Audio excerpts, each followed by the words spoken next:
Hi, this video is going to be about social contagion. Now, if you've heard the word contagion before, you probably associate it with illness, getting sick, the way diseases are spread. Well, the social contagion has to do with this sort of spreading of something. It's the spontaneous distribution of, instead of germs, ideas, attitudes, and behaviors among larger groups of people.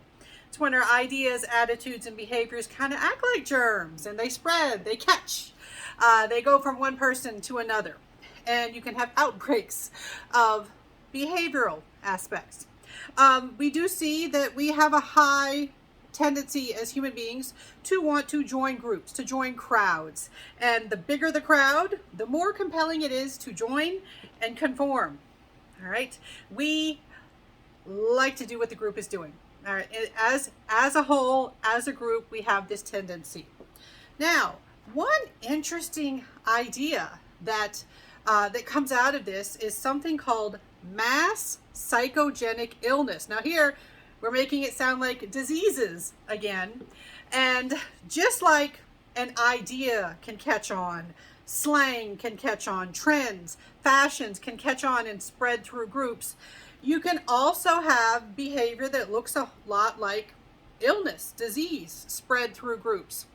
Now, I'm going to kind of give some warnings, some caveats. When I teach about this in in-person classes, I will often see folks in the classroom showing their skepticism on their face. You know, they'll have some I wouldn't even call it facial leakage because they're not trying to hide anything. They just let it all out. They're like, oh, come on. You know, I'll have students say things like, that's not a real thing. Why are we talking about this? Humans are not that irrational. All right. Well, a lot of the things we talk about in social psychology do reveal that sometimes we do stuff that maybe doesn't make a lot of sense. All right. So that being said, all right, mass psychogenic illness is where you have contagious physical symptoms, something that looks like a disease is being spread through a community, but you can't explain it with a physical cause. Like you can't find a virus or a toxin or a pollutant or something like that that would explain a drug, you know. So you can't find something that would say, well, these physical symptoms make sense given some physical cause. This is where a large group of people have physical symptoms, shared physical symptoms in some way, and we can't explain it through a physical cause. Now, you may be aware, depending on what other courses you've taken, you may be aware that individuals can exhibit symptoms that don't make sense given what's physically known about them. You can have what we call somatoform disorders. Controversial, difficult to discuss and explain because a lot of students just want to outright dismiss people who have these type of disorders. You know, there's this problematic idea like, well, just because something is all in your head, does that mean it's not real and problematic for the person? All right, but beyond the issues with people not wanting to take topics seriously, we definitely have evidence for this happening. So we could go really far back in history. We can go back to the 14th and 17th centuries. We could probably go back further than that if we had the documentation. This is where we have early documentation. In Europe during this time, we had this thing that it went by a lot of names: the dancing illness, the dancing sickness, the dancing mania, the dancing plague, St. John's dance, St. Vitus's dance. That's what I learned. That's how I learned it in college. That one always sticks for me. And basically people would just start dancing. And it would look like they were infected, that you know, something was controlling them and making them dance. And you can probably guess that, you know, the beliefs at the time, they were not really educated on science and medicine, so people could come up with all sorts of reasons, including like possession or something like that. And they had no idea what was causing it, how to help people, but it would spread through villages. Like it would just seem to spread through these villages. People would start dancing. They danced till they dropped from exhaustion. The doctors, the medical community at the time, what passed for medical community at the time, they had no idea what to do. Some people thought that if you played music, it would somehow cure or help with the dancing, and of course that, you know, that just made it more of a show for people who wanted to see it, perhaps. But so we don't know what exactly caused I'm going to call it the dancing mania. We don't know exactly what caused it, but many people who study mass psychogenic illness said, well, it could be this. It could be this sort of spreading like a disease, but it's a social behavior that spreads like a disease. Now, some more recent examples. There was an epidemic in the country of Tanzania, and I'm always uncertain about whether I'm pronouncing that right, so I'm hoping I'm pronouncing it right. I know when I was younger, I used to say Tanzania, and I know that's wrong. Right? But this is a country in Africa where a school had to be shut down because of a laughter epidemic. People started laughing, and they couldn't stop laughing, and it seemed like it was this illness passing through the school. Nobody knew where it came from. Nobody knew what the cure was. Nobody knew how to make it stop. And as far as doctors could tell, there's no physical cause. It can only be explained by psychological factors. Now, more recently than that, we had some other closer to home outbreaks. And I remember this particular one, I do remember it being covered on the news or a news show or something that I saw on TV. But there was a high school where it seemed like a movement disorder, a disorder where you kind of lost motor control of your body, seemed to spread through the school, and a bunch of students, including and even one teacher, got it. And at first they thought there was a contaminant.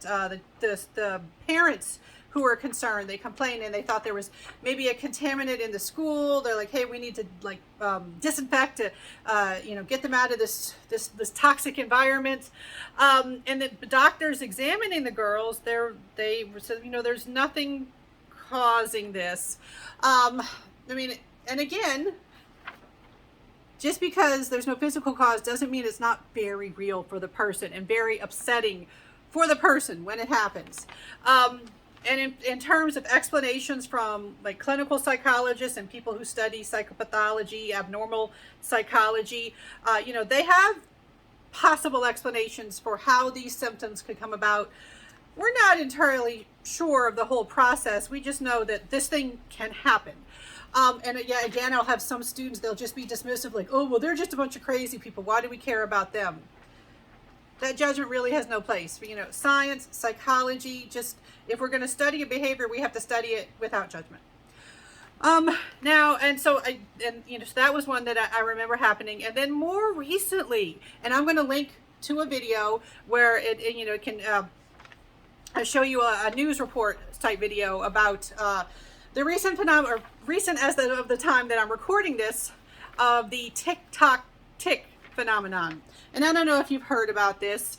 And first of all, I just want to say, if anybody finds this and someone who has self-diagnosed with Tourette's, or went to a doctor to get information about Tourette's based on information that they saw on TikTok, please know that I'm not saying that you're wrong or you're faulty, all right? Because one tricky thing about online resources like TikTok and YouTube is sometimes you do find out stuff, and then you're like, hey, I need to ask my doctor about that. Then you go to ask your doctor, they're like, oh, actually you have that disorder. That's really good that you educated yourself.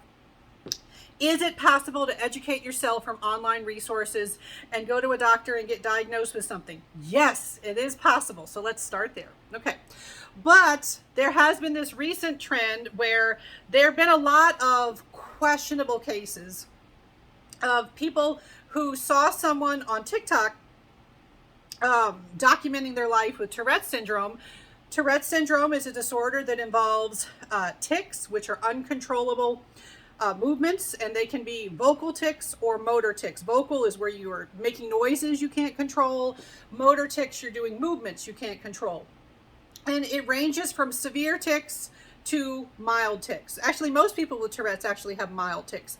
But the people who are going to be more interesting to watch and unfortunately have more impairment from their disorder are people who have more severe tics. So some people, they saw some videos on TikTok of Tourette's, and then they started showing the same type of tics and then going to the doctor and sometimes being diagnosed with Tourette's. Other times the doctor was skeptical, especially there was at one point where a lot of people were presenting with the exact same tics, and they're like, why does everybody have the same tic, the same vocalization, you know?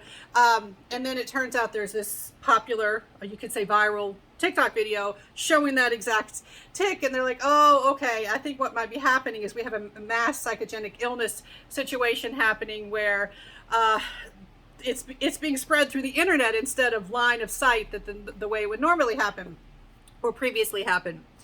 All right, and so this, and again, for any individual case, I don't know your individual case. I don't know what's going on in your body. I always defer to a medical professional, and a lot of medical professionals have said that they felt that some of these cases, rather than being caused by physical symptoms, they were caused by mass psychogenic illness, you know, spreading through seeing, through watching, you know, either in person or through the internet. Now, why might someone imitate, copy? Why might it catch? Where might the contagion come from? Some people have said that somebody's distress or anxiety could manifest as the symptoms that spread around. Other people will, the ones who really like to dismiss folks, will say things like, oh, they're just trying to get attention. But it's not always the best, most there are more enjoyable ways to get attention. So that doesn't explain everything. And then, you know, other people wonder if there are more complex, you know, psychological factors that can explain how they catch on. But we definitely have some examples where we see this, where behavior spreads like a disease. All right. And again, I'll have that link to that video.